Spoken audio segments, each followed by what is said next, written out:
Quiero en primer lugar compartirles que este lugar donde estamos, este sitio donde estamos significa mucho para mí. Yo soy exalumno de la Universidad Nacional de Colombia.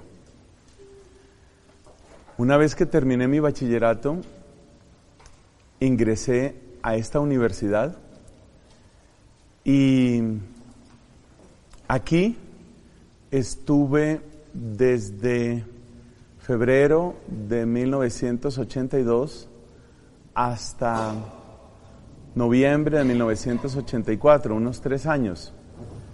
No terminé mi carrera. Yo estaba estudiando física pura en el Departamento de Física y Matemáticas que pertenece a la Facultad de Ciencias. Y quiero contarles que llegué al Departamento de Física por una experiencia académica muy hermosa, muy positiva, que se llaman las Olimpiadas de Matemáticas. Cuando llegaron las Olimpiadas de Matemáticas a Colombia, en el año 1981, se hizo en primer lugar una Olimpiada a nivel Bogotá. Y lo mismo que muchos otros estudiantes participé.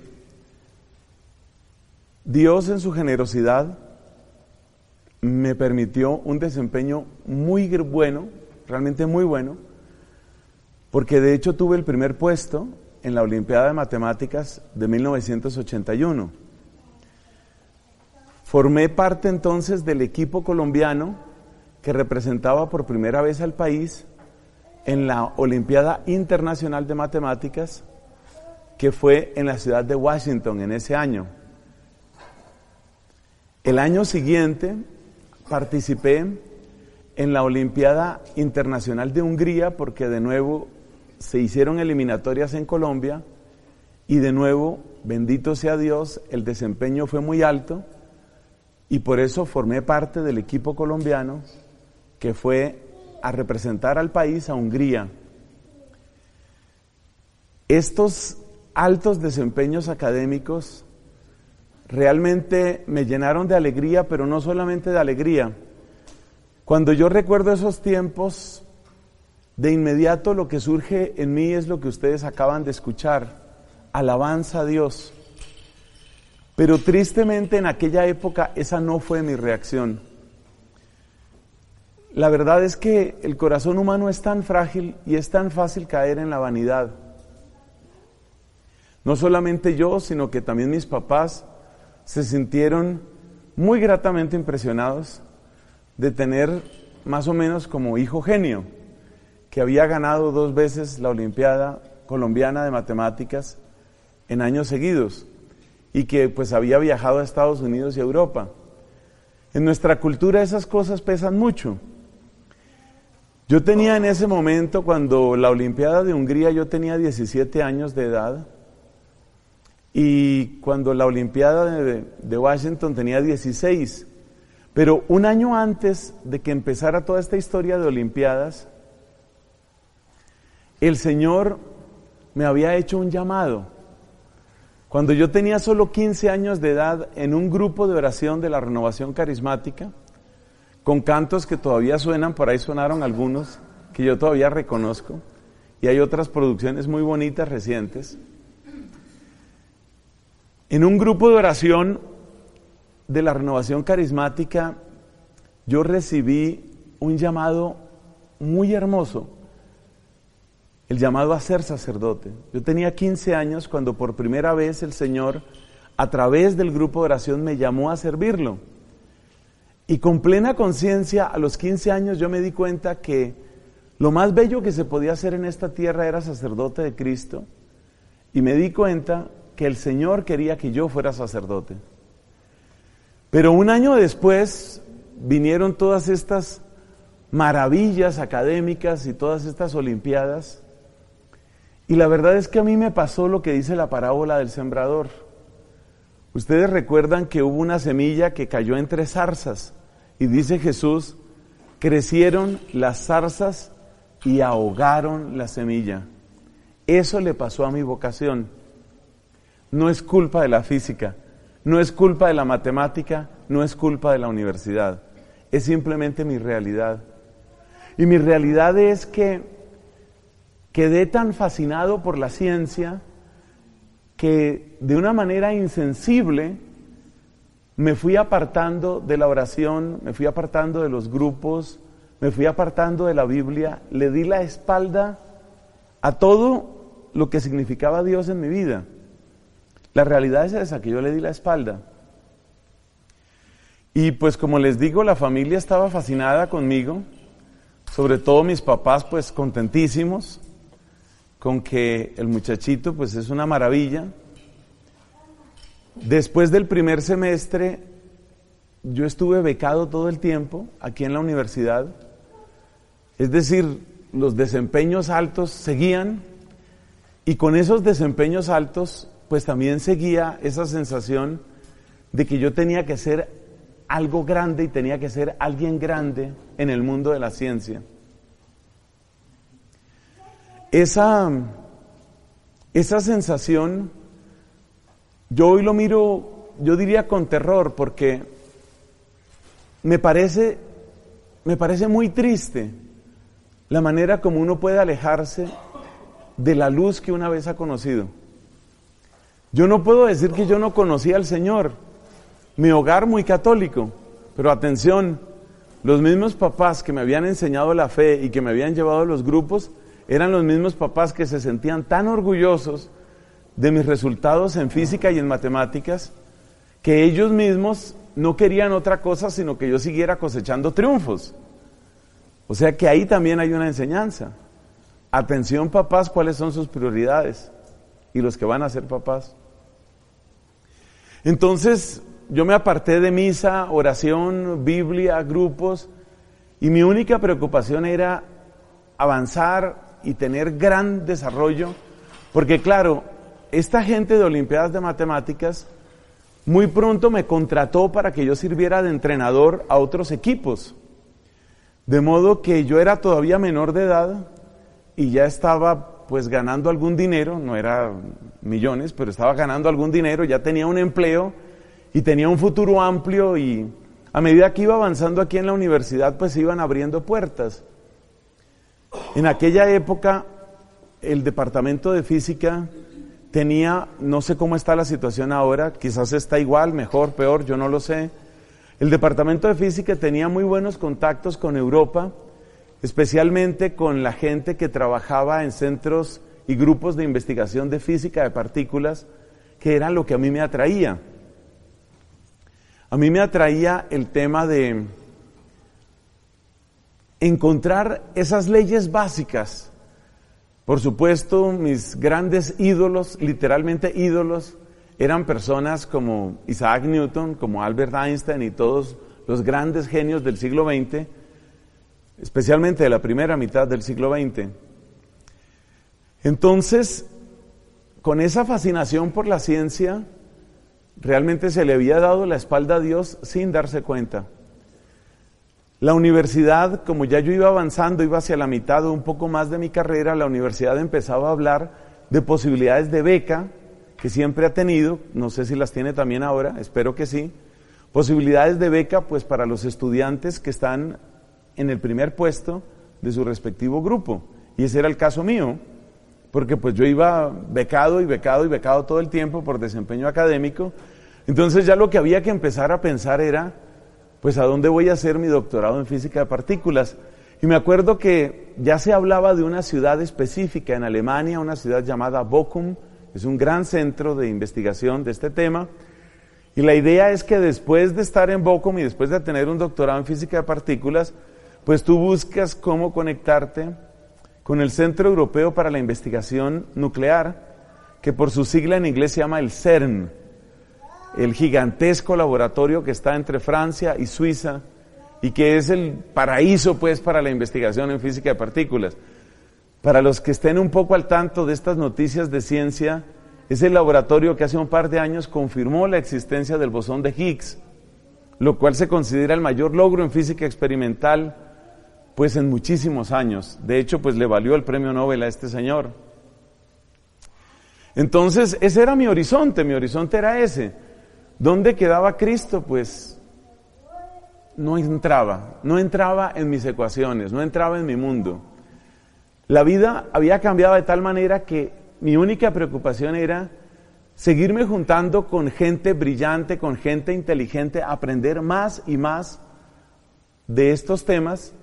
Y quien quita, pues si por 2 veces he tenido el primer puesto en Colombia en Olimpiadas de Matemáticas, y si la Universidad Nacional dice que soy un gran estudiante y la Universidad Nacional tiene un nivel altísimo en ciencia, pues quien quita, pueden suceder maravillas. ¿Qué tal un Nobel para Colombia? Claro, eso suena una cosa chistosa, por lo menos a mí me parece chistoso, pero cuando uno tiene 18, 19 años y cuando uno siente que puede comerse el mundo de 2 bocados, uno piensa así, uno piensa, cosas grandes me esperan. Tuve muy buenos docentes, realmente hay gente muy buena en esta universidad, especialmente recuerdo con gratitud a muy buenas profesoras que tuve. Y hay 2 experiencias que tuve con 2 profesoras, ambas de muy alta calidad académica y humana, que realmente me marcaron bastante. Una de ellas estaba dirigiendo aquí en Colombia, estaba dirigiendo o ayudando en la dirección de una tesis, supongo yo que era una maestría o algo así, y yo fui estudiante de ella. Ella daba en esa época física 3, física de ondas, y recuerdo muy bien que era de las personas que de alguna manera se había convertido como en madrina mía, esas personas que ven un estudiante y dicen, hombre, este muchacho merece gastarle tiempo. Ella fue siempre muy correcta y muy buena con muchas personas, entre otras conmigo. Bueno, esta señora una vez me atendió en su oficina precisamente para hablar de estos temas, de qué se podía hacer con tanto nivel de ciencia, y Alemania y el CERN y dónde se va a investigar, todas esas cosas que en ese momento eran mi mundo. Y sucedió una cosa que hoy digo fue absolutamente providencial. Yo entré a la oficina de ella y nos pusimos a hablar de estos temas, y claro, yo sentía que me estaban como dibujando la tierra prometida, más o menos, ¿no? Esto es bellísimo, esto es grandísimo. Pero mientras estábamos hablando, alguien más necesitó la atención de esta señora, de esta profesora, que tenía indudablemente muchos conocimientos. Era un muchacho, nunca supe su nombre, pero el hecho de que él hubiera tocado la puerta en ese momento fue muy importante. Ese muchacho estaba trabajando en una investigación sobre el vacío desde el punto de vista de la física. O sea, era un investigador del vacío, eso era lo que iba a estudiar. Y el problema que él comentaba con la profesora era sobre cuál es el número mínimo de dimensiones que se necesitan para explicar los fenómenos de aparición y desaparición cuántica en el vacío. Esa conversación fue hace como 30 años y la recuerdo porque es que me marcó.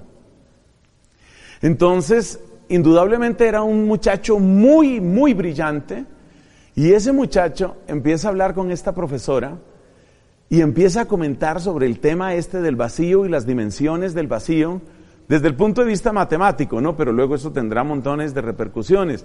Y entonces, basándose en cuestiones de supersimetría y de teoría de cuerdas, él decía, pues actualmente lo que hay es la teoría más, digamos, más consistente sobre la explicación de fenómenos cuánticos en el vacío, requiere de 11 dimensiones.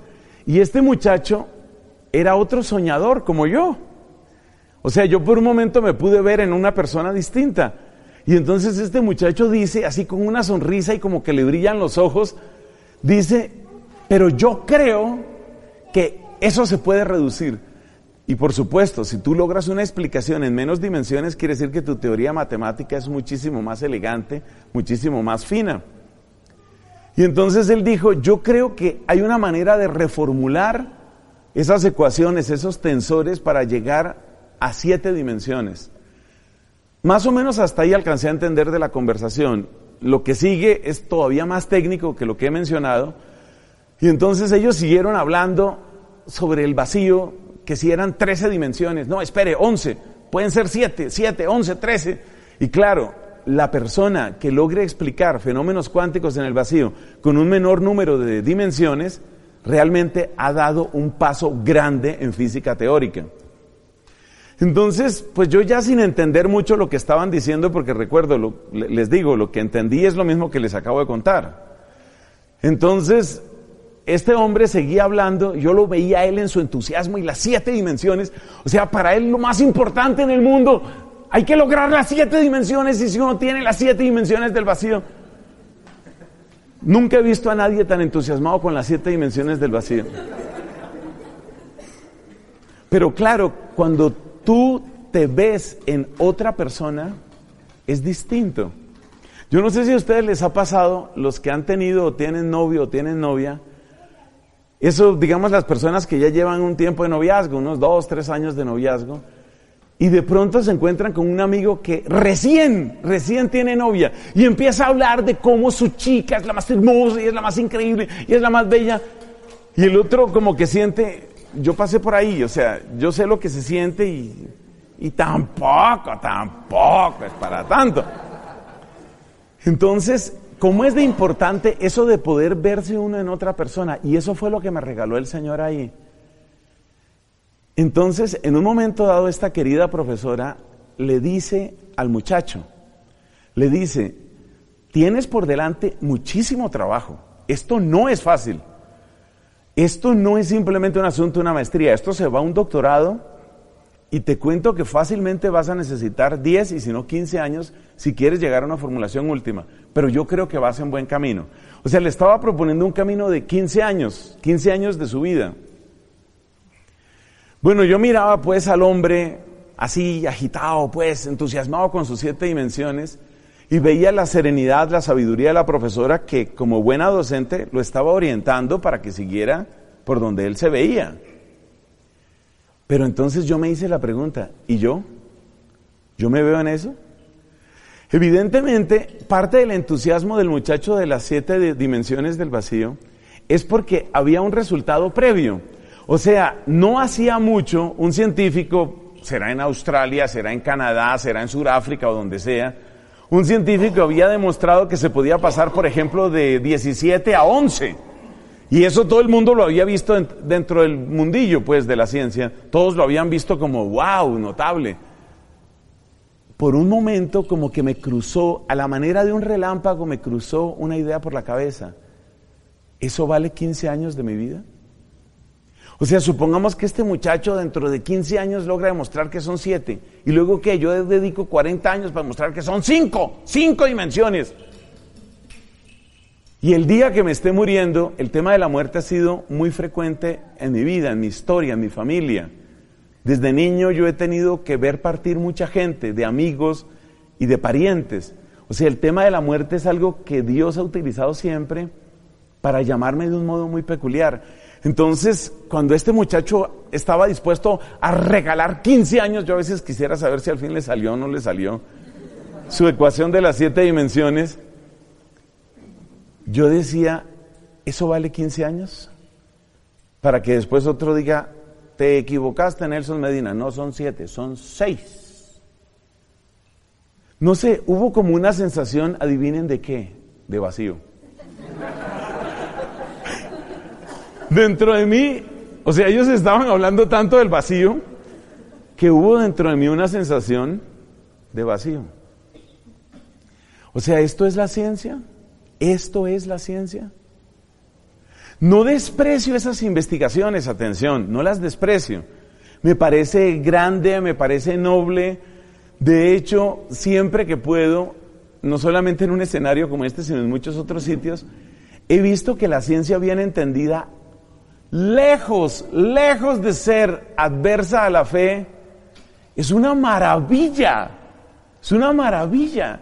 Si uno sabe hacer las preguntas correctas, resulta que la ciencia lo que hace es aumentar tu capacidad de asombro y si eres creyente, te lanza hacia Dios. Es que muchos de los grandes científicos fueron grandes creyentes. Como decía en un video no hace mucho, Isaac Newton escribió más comentarios a la Biblia que ecuaciones de física o que obras de matemáticas.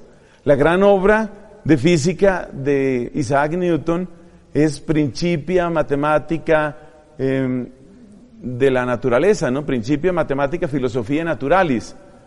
Esa es la gran obra de Isaac Newton. Tú tomas todo lo que él escribió, todo lo que resolvió, todo lo que hizo en ciencia, reúnes todas esas hojas y tú tomas todo lo que él escribió sobre Biblia, y fue muchísimo más tiempo, él le dedicó muchísimos más años a la Biblia. Prácticamente después de sus 40, 45 años, Isaac Newton ya no hizo más en ciencia.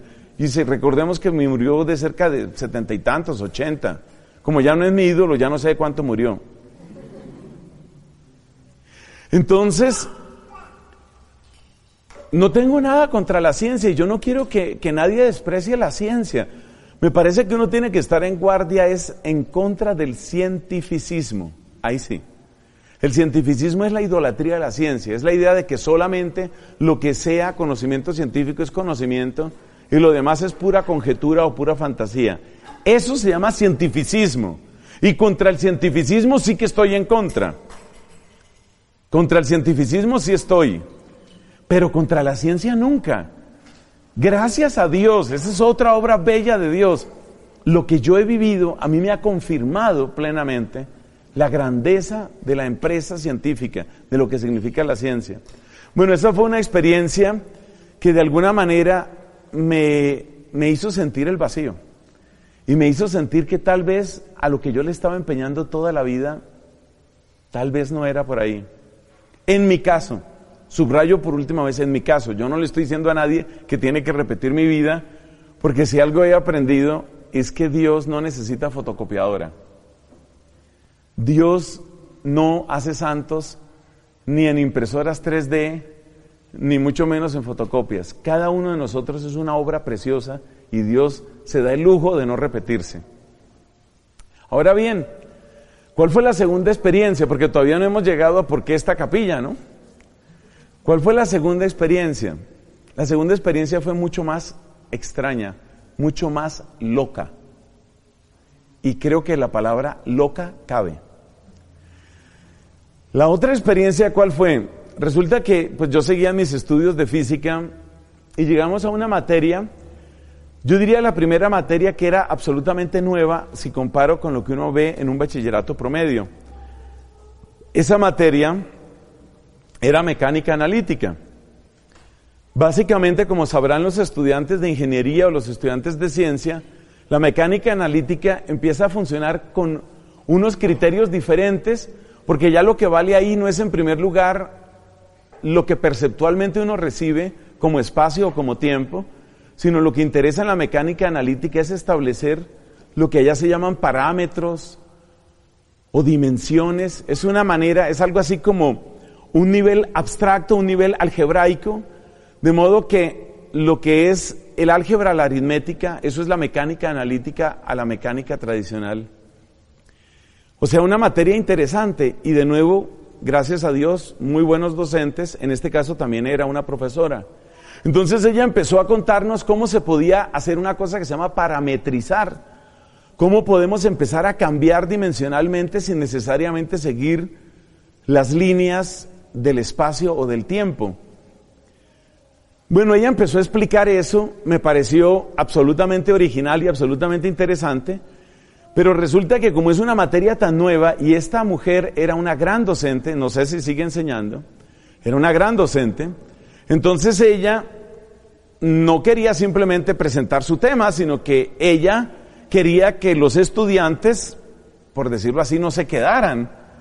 Entonces nos daba un ejemplo, entonces nos decía, por ejemplo, vamos a hablar de lo que es el movimiento pendular. Entonces usted puede estudiar el movimiento pendular en términos de cuál es la posición que tiene ese péndulo, que tiene ese objeto, ese peso, la posición de ese objeto y su lugar en un determinado tiempo. Así nos explicaba. Eso es lo que haría la mecánica, llamémoslo así, clásica. Pero dice, usted lo puede parametrizar de otra manera. Por ejemplo, usted puede tomar como una variable el ángulo que está formando el péndulo con la vertical. Y así nos daba ejemplos y nos daba ejemplos de parametrizaciones. Y claro, ustedes sitúense por favor en una persona más bien vanidosa, más todo lo que me pueda quedar, Dios me ayude y me libre, una persona más bien arrogante, o sea, una persona de esas antipáticas que uno no quiere tener cerca, ese soy yo. Una de esas personas que se siente, como dicen en algunos lugares de Colombia, sobrado. Entonces, ¿qué pasó? Que cuando ya llevábamos 2 o 3 clases con ejemplos de parametrizaciones y cambios de dimensiones, pues ya yo estaba como harto con el asunto. Hoy entiendo que esa profesora estaba haciendo lo mejor que tenía que haber hecho, que era preocuparse de que todo el salón, todo el grupo, estuviera entendiendo bien las cosas para que la clase fuera productiva. Pero resulta que el impaciente de Nelson Medina, pues empezaba a aburrirse en ese asunto, y entonces ya yo empezaba a hacer dibujitos, a hacer triquis, a hacer caritas ahí en el cuaderno. Y en medio de ese aburrimiento y en medio de ese cansancio, llegó un momento en el que llegó a mi corazón un deseo absolutamente irracional. Imagínate que en un momento dado empiezo yo a sentir el deseo de ver a la Virgen María. Situémonos, yo no usaba hábito en esa época. Situémonos, yo no iba a misa. Situémonos, yo no rezaba, yo no me reunía con nadie, yo no iba a grupos de oración. Dios en ese momento, y esto me da dolor decirlo, pero que sirva como confesión de mis pecados, Dios en ese momento era solamente parte de mi pasado. Dios significaba solamente mi pasado. Era todo lo que significaba.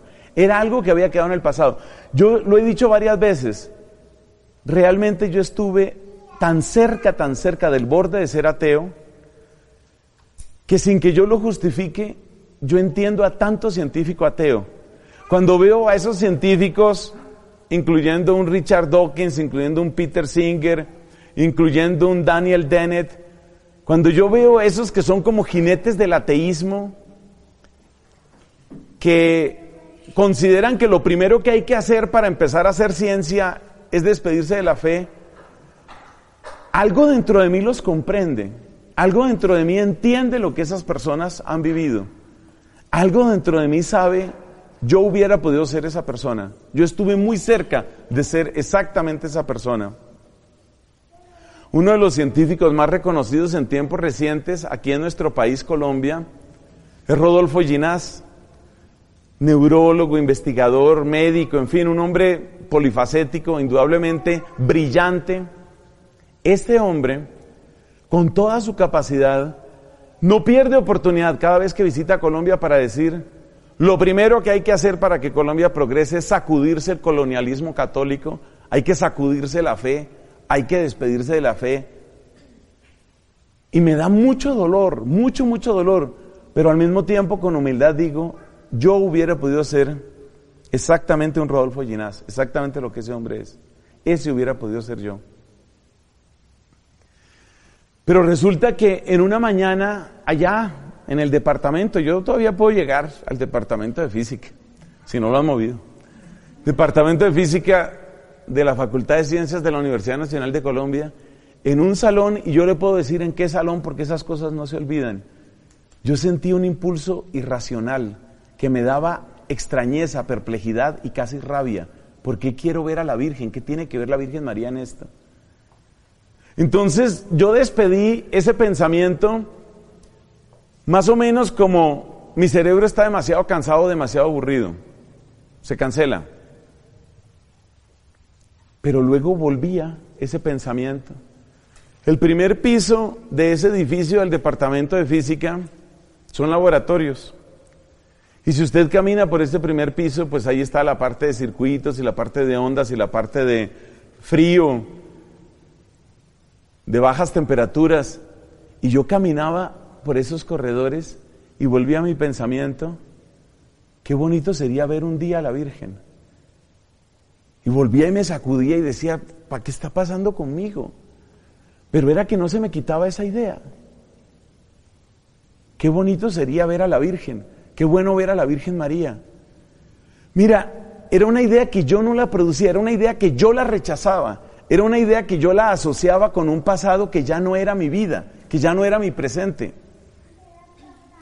Y en esas circunstancias, después de cerca de 2 años aquí en la Universidad Nacional, se me ocurrió preguntar, de tanto estar esa idea ahí, se me ocurrió preguntarle a alguien que creo que fue uno de los señores de vigilancia, porque me hubiera dado pena que uno de mis profesores oyera la siguiente pregunta: ¿usted sabe si aquí hay una capilla en esta universidad?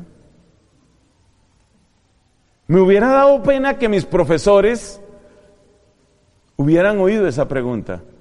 Me hubiera dado muchísima vergüenza que mis compañeros, que hasta cierto punto me admiraban pues por todo ese desempeño y todos esos resultados, hubieran oído esa pregunta. Pero ahí Dios empezaba a hacer algo por este pecador miserable que soy yo. ¿Hay una capilla en esta universidad? Y uno de los celadores, de esos que no saben muchas ecuaciones del vacío, pero que sí sabe hacia dónde hay que ir cuando uno tiene necesidad, me dijo: claro, le digo, ¿por dónde? Claro, dígame. No, mire, sigue por ahí y tal, y atraviesa la Plaza Che Guevara y allá al fondo. Les repito, yo llevaba 2 años aquí, yo nunca había pisado esta capilla, nunca. Porque eso no existía en mi vida, porque eso no importaba en mi vida, porque eso era parte de un pasado superado. Y entonces, pues me vine un día a ver qué era esto. ¿Cuál era la capilla? A este lugar vine, a este lugar. Era tan lamentable, estaba tan en ruinas mi corazón, era tanto lo que yo había perdido en tan poquito tiempo por esta vanidad de idolatría de la ciencia. Otra vez lo digo, no es culpa de la ciencia, es culpa de los idólatras como yo, porque la ciencia es muy bella, es culpa de los idólatras. Llegué, pasé por esa puerta, me senté por allá adelante a la derecha, ahí me puedo acordar, en una de esas 3 primeras bancas de la derecha, por ahí me senté. Y en ese momento, a usted le puede parecer extraño porque ha visto videos de Fray Nelson predicando y ahora me ve con este santo hábito que amo, pero en ese momento a mí no se me ocurría ni qué decir ni cómo orar. En ese momento yo había llegado a un nivel tal de desconexión que yo no sabía ni cómo orar. Y a mí me asombra la paciencia y la misericordia de Dios, y lo que dice 1 Timoteo capítulo 1, allí donde está el testimonio de San Pablo, yo lo aplico a mi vida. Dios ha querido mostrar en mí toda su paciencia. El primero de los pecadores soy yo, dice San Pablo, y es el único versículo que yo le contradigo. No, Señor, el primero soy yo. El primero de los pecadores soy yo, dice San Pablo. Y dice, Él ha querido desplegar en mí toda su misericordia como una señal de esperanza para todos los que a Él se acerquen. Ese es el sentido de 1 Timoteo capítulo 1. Y yo llegué aquí, yo no sabía, en esta capilla, yo llegué aquí a recuperar la oración que había perdido. Y entonces me senté en silencio, el lugar me gustó. Porque toda la vida, eso sí desde niño, las iglesias que más me han gustado son las iglesias simples. A mí no me gustan las iglesias abarrotadas, como llenas de tantas cosas. No tengo el problema protestante de las imágenes, yo no sufro por el problema de las imágenes, sino simplemente me gustan las iglesias sencillas. Y la sencillez de este cajón, la sencillez de este espacio me fascinó. Y el silencio. Y entonces me senté en silencio y simplemente me sentí bien, así. Y entonces volví otro día y se me volvió costumbre y entonces empecé a venir todos los días aquí. Pero yo todavía no sabía orar, o mejor dicho, lo había olvidado, se me había borrado ese chip. Se me había borrado el chip de la oración. Esto es increíble, esto me avergüenza decirlo, pero tengo que decirlo para que se vea, por una parte, qué tan fácil es perder a Dios, y por otra parte, cuán preciosos somos para Dios, cómo Él hace todo por recuperarnos. Entonces yo me sentaba ahí y ¿sabe qué ejercicio se me ocurría? Yo me ponía a recordar, yo no rezaba ni Padres Nuestros, ni Ave Marías, ni leía salmos. Después veo la grandeza del Santo Rosario, que es parte de nuestro hábito dominicano. Después he visto la grandeza de los salmos, pero en ese momento yo lo único que hacía era ponerme a acordarme del día, lo que había hecho en las últimas 24 horas.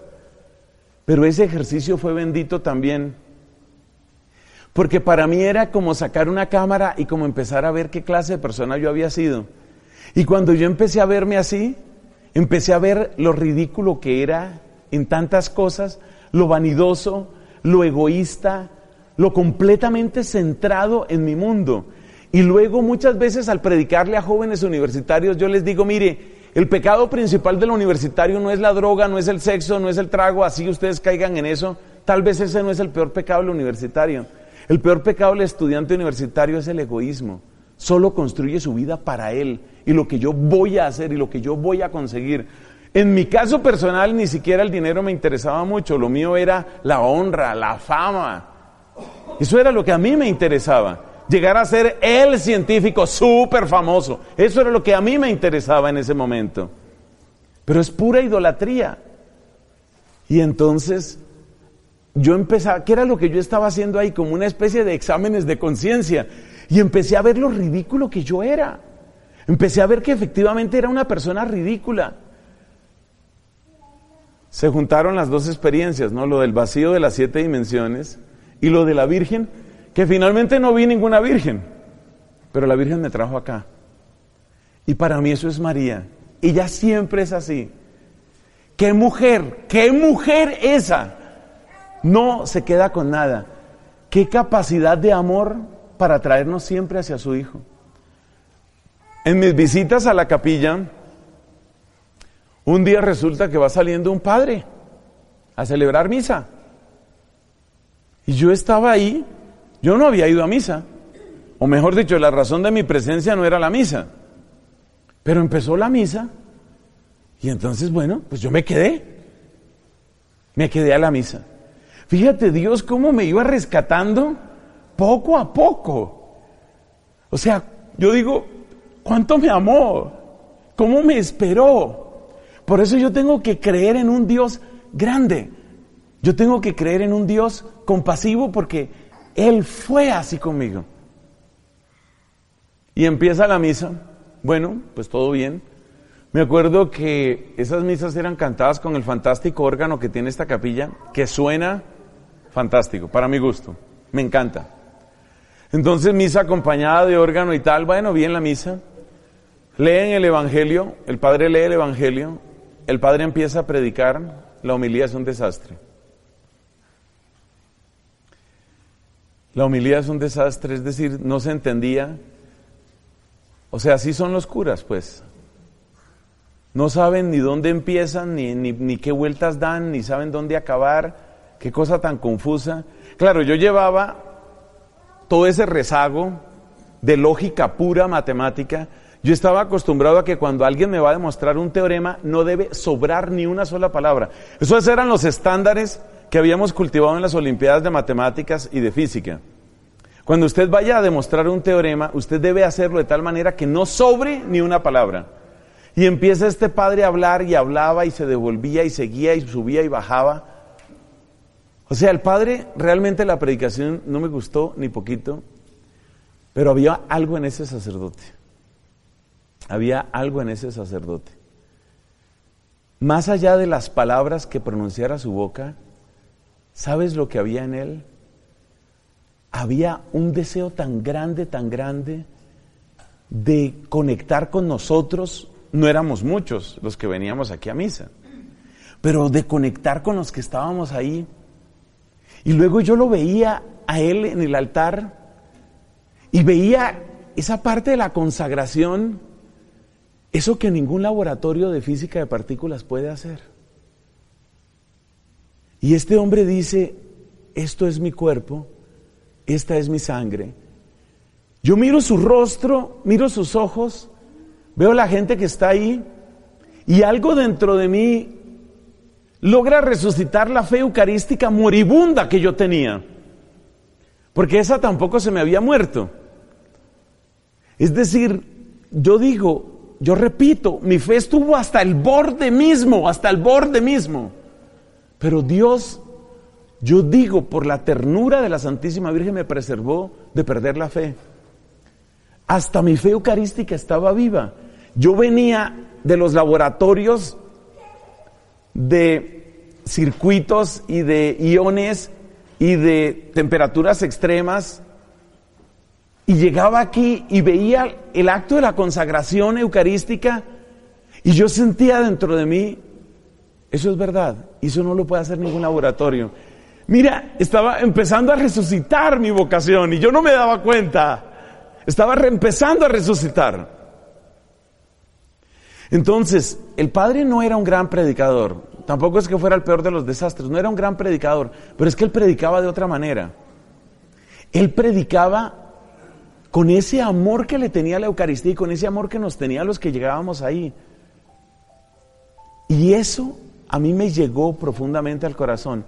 Entonces empecé a asistir, ya no solamente venía a esta capilla para sentarme a hacer como un examen de conciencia ahí, sino que ya venía también a misa. Y entonces resucitó la misa del domingo para mí. La misa que estaba muerta resucitó. Resucité yo para la misa, porque la misa nunca se murió. Resucité yo para la misa. Un día, pues el padre se da cuenta que había un tipo, yo, más bien joven, con cara de estudioso, nerd, para ser más claros. Había un tipo con cara de nerd que siempre estaba ahí. Y un día se acercó a saludarme, ¿de dónde vienes? No, estudio física aquí y tal. Bueno, ahí hicimos una conversación. Y entonces me dice, tenemos un grupo. A mí la palabra grupo me sonaba más o menos a propiedad asociativa, propiedad conmutativa, grupos de Lie, campo, ¿sí? Ese era mi ámbito semántico, pero cuando el hombre dice tenemos un grupo, entonces yo dije, no, espérate, este no es un grupo de ley conmutativa, ley asociativa, no es un grupo abeliano, no. Este grupo es grupo de personas. Es decir, las personas existen. No solo existen tus éxitos, no solo existen los neutrones o los quarks, existen las personas y las personas sufren. Por esa época, quienes dirigían Olimpiadas de Matemáticas empezaron el programa de Olimpiadas de Física y de nuevo, yo creo que si había cumplido 18 años, no tenía más edad, me nombraron a mí director de Olimpiadas de Física. Entonces, pues yo tenía 18 años y dirigía lo que era una cosa minúscula, pero vamos, era Olimpiadas de Física en Colombia, o sea, no me he graduado de mi primer título que voy a tener y ya soy el director de Olimpiadas de Física. O sea, vayan apuntando en la biografía, más o menos. Y como preparación para las Olimpiadas de Física, porque todo esto sucedía al tiempo, como preparación para las Olimpiadas de Física, resulta que se hizo una convocatoria de colegios de aquí de Bogotá para que asistieran estudiantes, y el papel mío en ese momento era venderle a los colegios la idea de que hacer Olimpiadas de Física era bueno, y lo que yo tenía que hacer en esa reunión de motivación, más o menos como con unos 120 jóvenes, hombres y mujeres de aquí de Bogotá, era venderles la idea de que hacer Olimpiadas de Física era una cosa muy importante para su futuro. Esa era la idea que yo debía desarrollar. ¿Y qué sucedió? Que efectivamente, de muchos de los colegios de más alto desempeño en el ICFES, que era lo que usábamos en esa época, las pruebas de estado, en muchos de los colegios con más alto desempeño, colegios bilingües, colegios trilingües, mejor dicho, los grandes colegios, aparecen esos muchachos y muchachas y nos reunimos para hablar de Olimpiadas de Física. Y entonces, este amigo que les está hablando ahora a ustedes, ahí tenía que vender la idea de las Olimpiadas de Física. ¿Cómo se hace esa venta? Pues usted plantea problemas interesantes y les hace ver que eso es divertido, que eso es interesante y que eso puede abrirle puertas en su futuro. Esa era la idea. Muy bien, todo muy claro. Les propuse un cierto problema y también esas cosas se le graban a uno. Me acuerdo mucho que era un problema de poleas complejas, o sea, una polea y uno de los lados va a dar a otra polea y así sucesivamente. Entonces les propuse un problema que yo estimaba muy interesante para jóvenes que no eran bachilleres todavía y que debían analizar ese tipo de situación para ir detectando cuáles son los mejores talentos. Entonces les pongo yo ese problema a ellos y empiezan a trabajar en el problema con los datos que yo les había dado y doblados pues sobre sus pupitres, esos muchachos y muchachas escribían ecuaciones, borraban, tachaban, rompían la hoja, empezaban otra vez a ver quién podía, porque es una competencia finalmente, quién podía resolver el problema interesante que el profesor de 18 años les había planteado. Y mientras ellos estaban en eso, llega una inspiración a mi corazón, llega una inspiración a mi mente. Porque yo ya había descubierto que no solo existen electrones, positrones, quarks, neutrinos y por supuesto 11 dimensiones del vacío mientras no se demuestre lo contrario. Yo no había aprendido solamente eso, ya gracias a la Universidad Nacional, gracias a la capilla y gracias a la misa y gracias al sacerdote había aprendido otra cosa. ¿Qué había aprendido? Existen personas, existen historias, existen dolores. Entonces yo me quedé mirando a estos muchachos y a estas niñas mientras estaban trabajando y pues uno, digamos, uno tonto no es, uno ve en esas caras muchas cosas. No eran rostros felices, no. Muchos de ellos tenían unas huellas, unas ojeras tan extrañas para la edad en la que estaban. Muchos de ellos tenían los ojos inyectados como persona que se droga, no sabré si lo hacían o no. Pero sobre todo eso, no había paz, no había alegría, no había humildad, no había amistad. Cada uno de ellos solamente estaba pensando en, si yo me gano la primera olimpiada de física, yo podré ser como el tonto ese que nos pusieron ahí de monitor. Eso era lo que ellos estaban pensando. Entonces yo vi eso y pienso que fue un regalo del Señor esta frase: tantos problemas que tienen estos muchachos y yo poniéndoles más. Fue una cosa muy rara porque yo estoy seguro que muchos jóvenes en esa situación hubieran sentido: se me están dando las cosas, las puertas se están abriendo, ya tengo trabajo, ya estoy ganando plata, ya estoy creciendo y después viene mi doctorado y tengo el mundo agarrado a dos manos. Pero lo que había dentro de mí cada vez más era: esto no puede ser, esto no puede ser, esto no puede ser. Entonces el padre aquí me siguió insistiendo con el grupo, un grupo que era un poco más pequeño que este grupo que veo hoy. ¿Cómo me alegra verlos aquí? ¿Cómo me alegra volver a este sitio? Un grupo, y muchos de ellos eran jóvenes y también había unas personas mayores, no tan mayores como ellos, pero sí había algunas personas mayores. ¿Y qué hacíamos en el grupo? Hacíamos oración, leíamos la Biblia, a veces rezábamos el rosario. Y un día habla el padre: bueno, llegó Cuaresma. La iglesia recomienda siempre la confesión en Cuaresma. Yo no sé cuánto tiempo llevaba yo sin confesarme, no tengo ni idea. Pero este padre, que no tenía el don de la predicación, yo creo que sí tenía un gran don de amor. O sea, lo atraía a uno. Y yo por eso digo, realmente Dios nos necesita a todos y cada persona tiene el don que Dios quiere para esa persona. Y cada persona tiene que aprender a conocer, a valorar y agradecer los dones que Dios le haya dado. Porque Dios, repito, no hace fotocopias y cada uno de nosotros ha sido hecho con amor, ha sido redimido con amor. Y con amor tiene también un lugar en el cielo junto a Cristo Jesús. Entonces, el Padre nos invita a la confesión. ¿Confesión? Pues sí, me voy a confesar. Y a partir de ahí empieza a desarrollarse algo grande, algo grande. En el grupo también cantábamos, en el grupo de aquí también cantábamos. No era ese grupo tan carismático como veo que son ustedes y me alegra mucho lo que el Señor hace en ustedes. Entonces yo me apegué mucho al Minuto de Dios porque pues es epicentro de la renovación carismática en muchas cosas en Bogotá. Y un día que voy allá, y voy llegando también al final de mi historia, y un día que llego allá al Minuto de Dios, estaba celebrando la Santa Misa el padre Rafael García Herreros, uno de los grandes patriarcas pues de la renovación carismática aquí en Colombia. Y siempre que él celebraba misa, pues ustedes saben lo que pasa en esas circunstancias.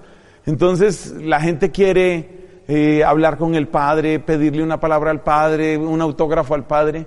Pero resulta que él acabó esa misa y por una razón desconocida, nadie se acercó a hablar con él.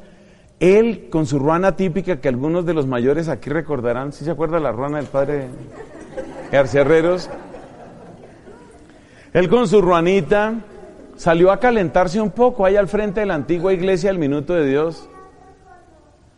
Y como para mí era una persona tan representativa y como mi fe iba resucitando día por día, gracias al padre de la Universidad Nacional, gracias a la capilla de la Universidad Nacional y gracias a otros regalos que no quiero saturarlos a ustedes porque sería muy largo. Entonces, pues yo me acerqué al padre y lo saludé. O sea, para mí, entre otras cosas, el solo hecho de ver a una persona que uno la había visto solo por televisión, verla en versión 3D, pues eso ya es llamativo. Y entonces me acerqué y lo saludé. Mire cómo Dios estaba obrando de tantas maneras. Y bueno, él pues sí, me saludó y todo, y me preguntó, ¿y usted qué hace? Le dije, yo soy estudiante de ciencias. ¿Estudia ciencia usted? Ah, ¿y qué parte de la ciencia estudia? Bueno, yo estoy estudiando física. O sea que usted tiene que resolver muchos problemas, me dijo él. Usted tiene que resolver muchos problemas, porque en matemáticas y en física se resuelven muchos problemas. Y yo sonreí y le dije, sí, realmente sí, he tenido que resolver muchos problemas. Y me dice el padre Rafael García Herreros, ¿y entre tanto problema usted ya resolvió el problema de Jesucristo? Él no sabía nada de mí, por supuesto. Él no sabía el drama interior que yo llevaba en el proceso de ver resucitar mi fe, de ver resucitar la fe en la Eucaristía, de sentir que cada día amaba más a la Virgen María. Yo no tuve que contestarle, la verdad es que yo no había resuelto ese problema. En mayo de 1984, yo estaba entrando a la biblioteca de la Universidad Nacional de Colombia. Llevaba una mochila tejida, tiene algún parecido con esa mochila. Llevaba una mochilita así como de ese tamaño. Y en esa época, no sé cómo son las cosas ahora, cuando uno iba a entrar a la biblioteca, uno tenía que dejar todos sus maletines, todas sus mochilas, todas sus bolsas, y le daban a uno una ficha. De manera que uno entraba sin nada de eso y allá hacía lo que tenía que hacer en sus lecturas o fotocopias o lo que fuera. En mayo de 1984 llegué yo con mi mochila a la universidad. Con mi mochila llegué a la puerta de la biblioteca central de la universidad. Entregué mi mochila. Esas escenas no se olvidan. La persona que me atendía, un señor que me atendía, pues hizo lo que tenía que hacer, recogió la mochila, la puso en uno de esos pequeños cajones, recogió el número con la ficha para mí, se devolvió y en el momento en el que la ficha toca mi mano, suena una explosión salvaje. Una cosa que yo no había oído en mi vida. Después de esa explosión, un silencio total. Y después de unos breves segundos de silencio, empiezan a sonar los vidrios que caen de las partes altas de los edificios. Algunos habían llevado un camión de gaseosas a la plaza que tiene otro nombre, pero todo el mundo la conoce como Plaza Che Guevara. Y este camión lo habían hecho estallar, el tanque de gasolina de este camión lo habían hecho estallar como a unos 30, 40 metros de la entrada de la biblioteca donde yo acababa de entrar.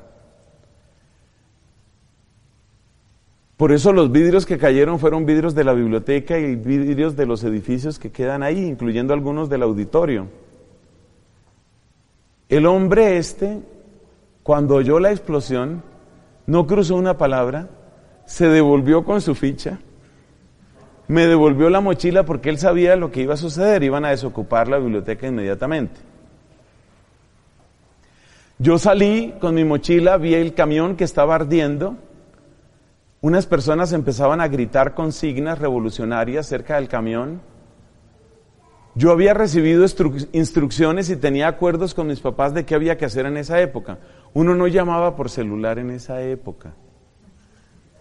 No había celulares, es 1984. ¿Qué había que tener en el bolsillo? Monedas de a peso. Y uno salía con su monedita de a peso, buscaba un teléfono público, lo busqué por la 45 hacia arriba, alejándome lo más posible de la universidad, porque todos sabíamos lo que iba a suceder, un enfrentamiento brutal entre soldados o policía y los que habían hecho estallar el camión. Llamé a mi familia y les dije, acaba de suceder un atentado en la universidad, he salido ya de la universidad, estoy bien y voy para la casa. A raíz de ese atentado cerró la universidad. Ese cierre duró mucho tiempo. Quizás algunos de ustedes sean lo suficientemente mayores para recordarlo. Ese cierre duró muchos meses. Ese cierre era el último empujón que yo necesitaba, creo. Porque cuando cerró la universidad, cuando ya no podía ir a los laboratorios, que eran mi ídolo, cuando ya no podía seguir escuchando las clases fantásticas de mecánica analítica, me di cuenta que mi vida también podía ser otra. Que cambiar de vida no era una simple posibilidad, sino que era una realidad. Seguí trabajando en el tema de Olimpiadas un tiempo, pero ya era distinto. Ya para mí era una necesidad ir al Santísimo. Eso que está al fondo, y que cuando yo empecé a llegar a esta capilla, era simplemente una caja dorada, se convirtió en el centro de mi corazón. Eso se volvió el centro de mi corazón. Y no había lugar, ni hay lugar más importante que el altar y el sagrario. Entonces yo empecé a asistir a la misa con mucha frecuencia y a hacerle visita al Santísimo, especialmente en una parroquia que queda aquí muy cerca, en Nicolás de Federman. Ahí iba yo a hacer la adoración. Un día, mi corazón ya no pudo más. Yo ya no podía seguir. Ya no estaba dispuesto a apostarle 15 años a reducirle una dimensión al vacío. Tenía la idea, y la sigo teniendo, que en 15 años, aunque no entiendas el vacío cuántico, puedes ayudarle a muchas personas a que entiendan por qué se sienten vacías. Ya no podía más. Ya dije, no hay nada que hacer aquí. Entonces hablé con los papás, mis papás católicos, ¿no? Ojo, muy católicos. Y les dije, pues lo que había que decir. Voy a dejar la universidad. ¿Qué? Voy a dejar la universidad. Voy a dejar la universidad porque... ¿Ustedes se acuerdan que hace unos años yo hablé de ser sacerdote? Lejanamente se acordaban. También para ellos eso había desaparecido. ¿Se acuerdan que les dije hace unos años? Sí. Pues voy a ser sacerdote. En esa época yo no hablaba de si Dios quiere o eso, sino todavía tiene uno tantas cosas, es que la paciencia de Dios es infinita. Mi papá y mi mamá pusieron el grito en el cielo, mi pobre madre sufrió de una manera horrorosa. ¿Qué pasa con usted? Eso tanta rezadera y tanto grupo y tanta cosa. Usted no, lo que tiene es locura mística, usted lo que tiene es un cansancio en esa cabeza, tantas ecuaciones, al fin se le reventó algo por dentro.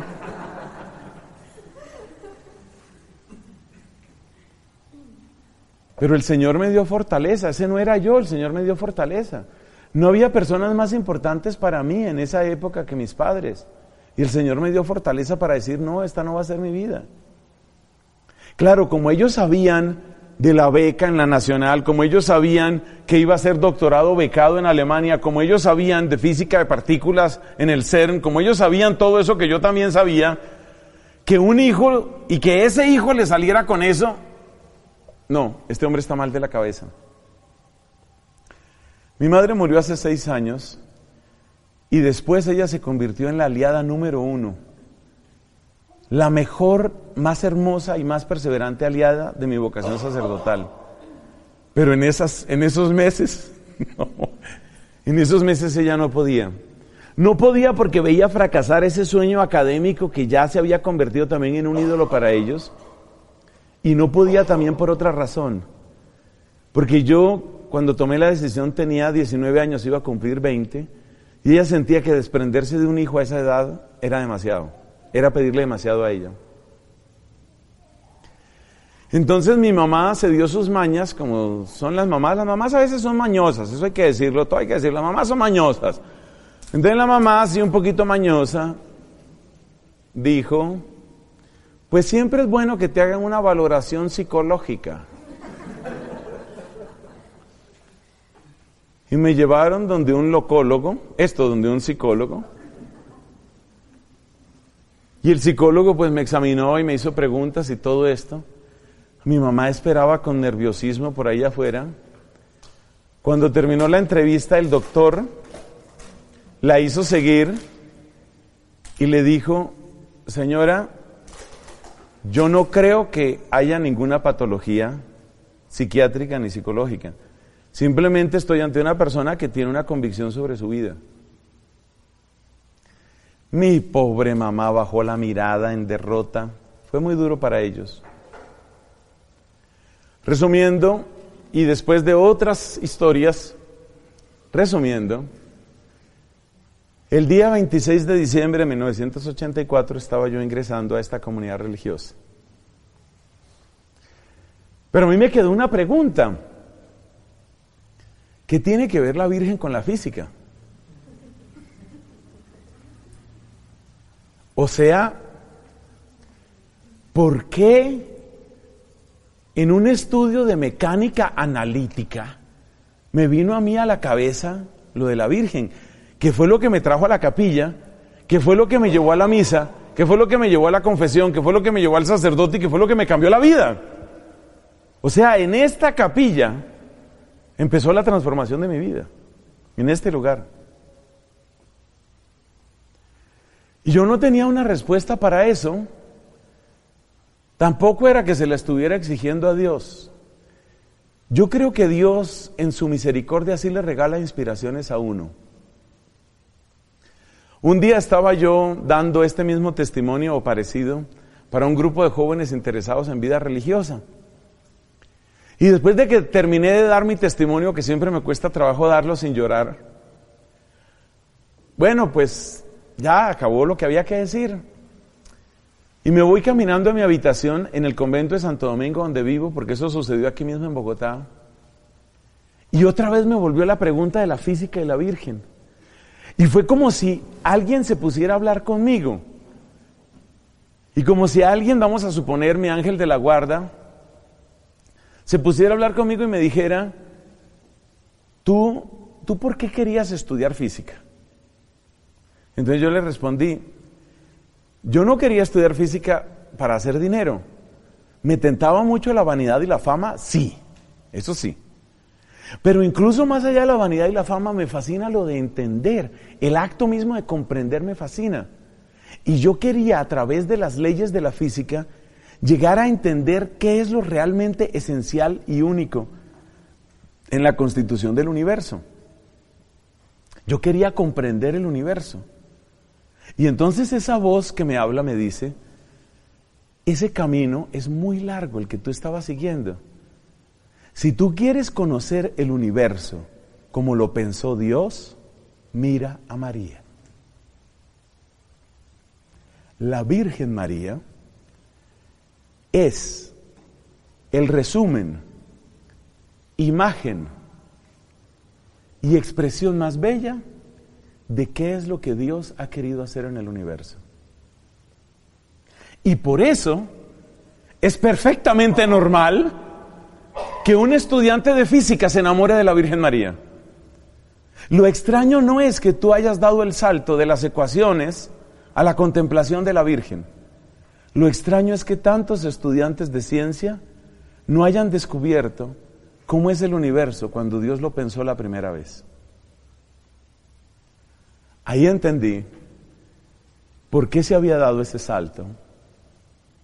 Y ahí entendí también que tenía una deuda imposible de pagar con la misericordia de Dios, con los sacerdotes, con los grupos de oración y por supuesto con la Virgen María. La vida ha pasado, esto que les he contado sucedió pues hace un poco más de 30 años. La vida ha pasado y hay una convicción que ha quedado dentro de mí y mis amigos. Y es que todo lo que hemos recibido de Dios, lo hemos recibido cada uno a su manera para ponerlo al servicio del Señor y de los hermanos. Hoy tengo la convicción de que si en el mundo hay personas enfermas y personas que estamos sanas, los que estamos sanos no somos mejores que los enfermos. Estamos sanos para ayudar al que está enfermo. Y hoy he entendido que hay personas que pueden tener más inteligencia o menos inteligencia. Y suponiendo que tú seas uno de los que tiene más inteligencia, solo hay una razón por la que tú tienes más inteligencia, solo hay una. Y esa razón es para que tú sirvas, ayudes y apoyes a los que van detrás de ti. Y si tú eres más fuerte, es para ser bastón de los que son débiles. Y si tú tienes más riqueza, es para ser refugio, apoyo y expresión de la providencia divina para los que son pobres. Ese es el plan de Dios. Estas ideas me las ayudó a aclarar un gran papa llamado León XIII. Pero estas ideas son también definitivas en la manera como comprendo mi vocación. Y solamente puedo decirles dos cosas. Crean en el poder transformador de Dios. Simplemente ábranse a ese poder. Ábranse a esa realidad transformante, porque Dios está vivo.